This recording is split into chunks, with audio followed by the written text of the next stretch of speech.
Hi dear friends, hello, వడకం, అస్సలం వాలేకం, నమస్తే, ఆదాబ్. అందరూ ఎలా ఉన్నారు? బాగున్నారనేసి అనుకుంటున్నాను. నేను సోషల్ మీడియా, నా పేరు నూర్జహాన్. నేను ఇవాళ టాపిక్ ఏంటంటే, ప్రతి ఒక్క రాజకీయ నాయకుడు కానివ్వండి, ప్రతి ఒక్క చిన్న చిన్న బిజినెస్ మ్యాన్స్ కానివ్వండి, ఏదన్నా కానివ్వండి, ఎవడు స్వార్థం వాడిదే అన్నట్టు ప్రతి ఒక్కడు ఇలాగే అయిపోతాడు. ఇది ఇవాళ మాట్లాడడానికి రీజన్ ఏంటంటే, చాలా రోజుల తర్వాత అనుకుంటున్నాను వీడియో చేయాలి, మాట్లాడాలి అనేసి. మనం మాట్లాడటంలో అది కాదు, ప్రతి ఒక్కరు కూడా ఆలోచించాలి, సమాజం కూడా ఆలోచించాలి, ప్రజలు కూడా ఆలోచించాలి.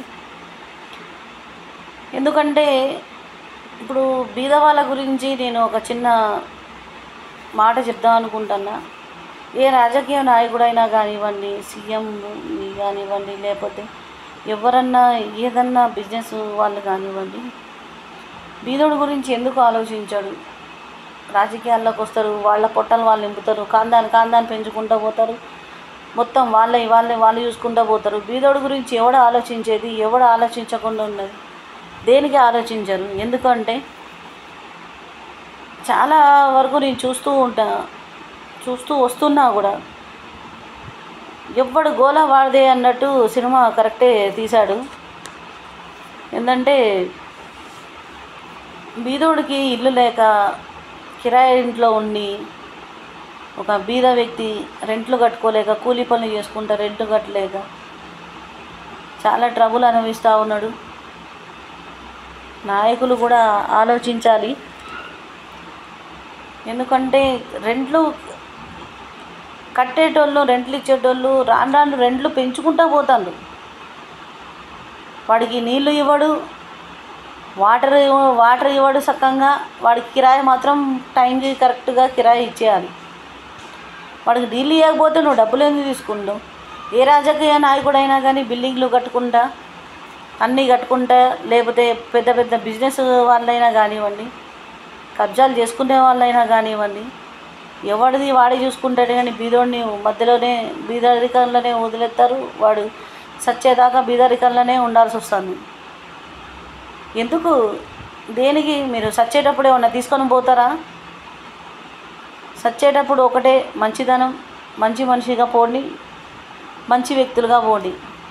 డబ్బు తీసుకోబోరు, డబ్బు మనతోని రాదు. మంచితనం, మానవత్వం తప్ప. ఒక మనిషికి కిరాయికి ఇల్లు ఇచ్చినప్పుడు వాడికి సౌకర్యం కూడా ఇవ్వడం నేర్చుకోండి. ఫస్ట్ ఆఫ్ ఆల్ ఓనర్స్ అందరికీ చెప్తాను నేను, మీరు పెద్ద పెద్ద బిల్డింగ్లు కట్టి రెంట్లు పెంచుకుంటా ఒక బీదోడికి వాడి సంపాదించిన తిండి కూడా వాడికి సుఖంగా దొరకకుండా ఇష్టం వచ్చినట్టు రెంట్లు పెంచుతారు. ఎవడెందుకు మాట్లాడు? ఏ రాజకీయ నాయకుడు ఎందుకు మాట్లాడండి? దేనికి మాట్లాడు? రెంట్లు ఎందుకు పెంచుతారు?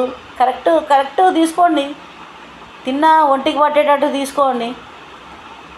ఇష్టం వచ్చినట్లు రెంట్లు పెంచుతూ ఉంటే ఏ నాయకుడు మాట్లాడు? గాజులు వేసుకొని కూర్చున్నాడు ఒక్కొక్కడు. దేనికండి? దేనికి మాట్లాడరు మీరు? బీదోడు లెక్క ఎందుకు బతకాలి? వాడికి కూడా కొన్ని ఉంటాయి, వాడికి కూడా బతికే రైట్స్ ఉన్నాయి. వాళ్ళు కూడా ఉన్నవాళ్ళు కావాలి. ప్రతి ఒక్కరూ ఆలోచించండి మానవత్వంతో. ఇట్లా కిరాయిలు పెంచుకుంటూ పోయి ఒక బీదోడికి తిండి లేకుండా, సుఖంగా తినకుండా, రాబందులు లెక్క గుజ్జుకొని తినకండి. తల్లిదండ్రులు పిల్లలు కష్టపడి చదివిస్తూ ఉంటారు. చదివించి పెద్దగా మమ్మల్ని ఏదో చేస్తారు, మమ్మల్ని ఏదో చూసుకుంటారు, ముసలితనంలో మాకు ఆసరాగా ఉంటారు అనేసి చాలామంది అనుకుంటారు. పాపం వాళ్ళ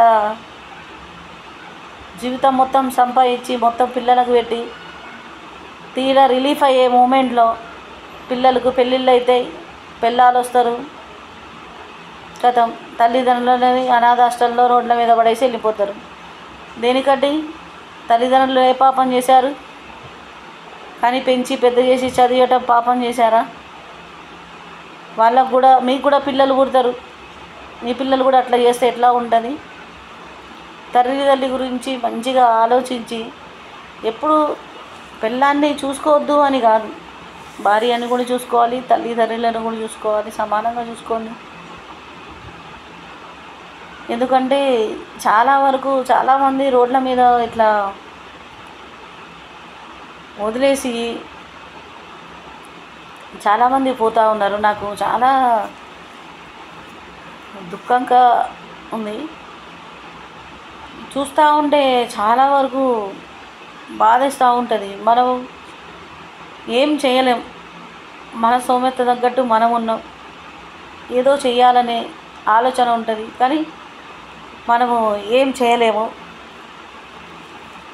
చాలామంది ఎందుకు ఇలా సమాజం ఎందుకు అవుతుంది? చచ్చేటప్పుడు ఎవరు ఏం తీసుకోబోరు. తండ్రులని ఏడిపించకండి, వాళ్ళని బాధ పెట్టి మనశ్శాంతిని కోల్పోకండి. ఎందుకంటే వాళ్ళు ఎన్నో ఆశలతో పెంచుతూ ఉంటారు. వాళ్ళు చాలా కోరికలతోనే పెంచి ఏదో అనుకుంటారు, కానీ ఏదో అయిపోతూ ఉంటుంది. ఇలా ఎందుకు చేస్తారో కూడా అర్థం కాదు. తల్లిదండ్రులని పట్టించుకోని వాళ్ళకి ప్రతి ఒక్కరికి ఒకటే చెప్తున్నా నేను. చాలా వరకు ఇలా నాకు ఏది నచ్చట్లేదు. నాకు చాలా చేయాలని ఆతృత ఉంటుంది, కానీ ఏది చేయలేని సిచ్యువేషన్ కూడా కొన్ని ఉన్నాయి. పిల్లలు దయచేసి మీరు తల్లిదండ్రులని అనాథలుగా వదిలేయకండి. చాలా వీడియోస్ వస్తూ ఉంటాయి, చాలా చూస్తూ ఉంటాము, బాధిస్తూ ఉంటుంది బాగా. ఎవరికో జరిగితే మాకే ఇంత బాధ ఉంటే వాళ్ళకి స్వయంగా ఉన్న వాళ్ళకి ఎంత బాధేస్తుంది ఒకసారి ఆలోచించండి. ప్రతి ఒక్కళ్ళు తల్లి భారం అనేసి దయచేసి ఎప్పుడు అనుకోమని ప్లీజ్ రిక్వెస్ట్. ఎప్పుడు కూడా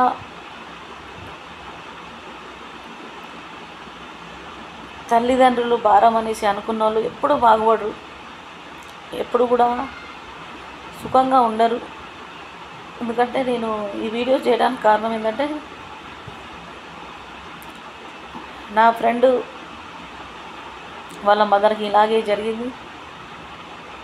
చాలా దుఃఖంగా, నేను పేరు తీయదలుచుకోవట్లేదు. చండాలం ఎదవాలంటే దానికంటే ఏదన్నా సూసైడ్లు చేసుకొని చనిపోండి మీరు, తల్లిదండ్రులు చూసుకోకపోతే. నేను తర్వాత మాట్లాడతా. దయచేసి ఎవరిని హర్ట్ చేయాలని కాదు, కానీ చాలామంది తల్లిదండ్రులని చూసుకోలేక ఎక్కడెక్కడో వదిలేస్తూ ఉన్నారు. వాళ్ళ పరిస్థితి ఏంటి, వాళ్ళు ఎట్లా బతుకుతారు ఒక్కసారి ఆలోచించండి. డబ్బు శాశ్వతం కాదు, అన్న తమ్ముల్లో అక్క చెల్లెల్లో ప్రేమలు లేవు,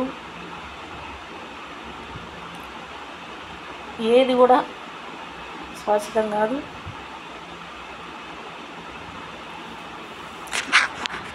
నమస్కారం.